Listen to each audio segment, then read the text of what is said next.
इल्ली कौवे के डर से गिरते पड़ते भागने लगता है, लेकिन कौवा इसके पीछे ही पड़ जाता है। बाप रे। तो मुच्छड़ इल्ली जाके सेव में छुप जाता है। तो कौवा आके तभी एक सेव हिलता है। फिर साला कौवा डांस करता हुए पीछे जाता है, लेकिन तभी सारा सेव इधर उधर बिखर जाता है और फिर उल्टा इसके तरफ आकर आगे जाके टूट जाता। तो उसमें से इल्ली निकलता है, फिर जाके टूथपेस्ट में घुस जाता है और ऊपर से ढक्कन बंद कर लिया। तो कौवा उसको खोल के बाहर करता है, लेकिन इल्ली वापस खींच लेता है।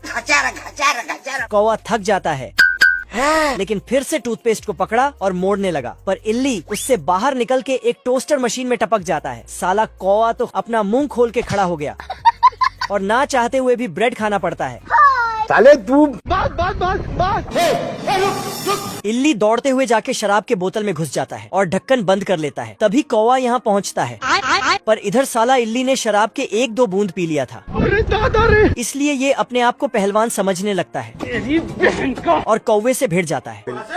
उठा के पटकूंगा, उठा के पटकूंगा। लेकिन कौवा इसको एक घूंसा देता है, जिससे इसका सारा पहलवानी निकल जाता है। ठीक है भाई, मैं चलता। और वहाँ से गिरते पड़ते भागने लगता है, लेकिन इसका शरीर लंबा होने के कारण भागने में मुश्किल होने लगता है। तो ये सेव में घुस जाता है। किधर है? पर कौवा उसको ढूंढ ही नहीं पाता है। कहाँ? तो सभी सेव को एक एक करके खाने लगा। आजा। साला खाते खाते सेव का पहाड़ खड़ा कर देता, पर मुच्छड़ इल्ली नहीं मिलता है। बाप रे। लेकिन तभी आखिरी वाले सेव में हलचल हुआ। अब देख तू। पर अचानक बहुत सारा सेव गिर पड़ता है, क्योंकि ये कठफोड़वा डाली हिला रहा था। कौवा इतना सारा सेव देखकर ये वहीं टपक जाता है। गर्मी से परेशान होकर फसल सूख रही है। बाप रे। गर्मी से परेशान होकर एल्विश भाई मिट्टी से गिलास बनाते हैं और उसमें सांप का जहर और संतरा डालकर गटक जाते हैं। ओहो। मछलियाँ भी पानी के लिए आपस में लड़ मर रही हैं और ये सूरज भी हंस रहा है। ये सब देखकर गांव का मुखिया परेशान है। तभी गांव में हनी पाजी और उनकी टीम आती है और हनी पाजी मुखिया से कहते हैं, जाना खाना बाबू, 5 मिनट और जाकर गाना बजाना शुरू कर देते हैं। हनी पाजी का सुरीला गाना सुनकर बादल भी डांस करते करते गांव में आ जाते हैं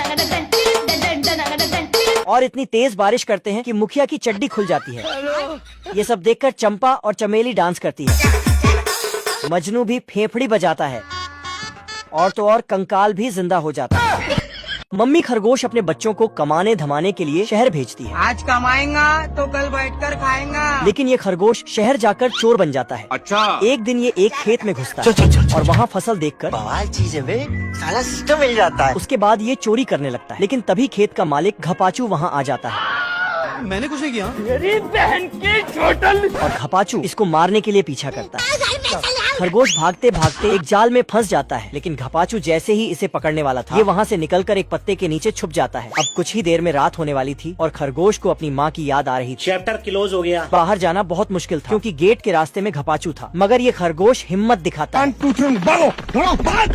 और ये घपाचू के पीछे से भागता है और इसका पैर एक टोकरी में फंस जाता है।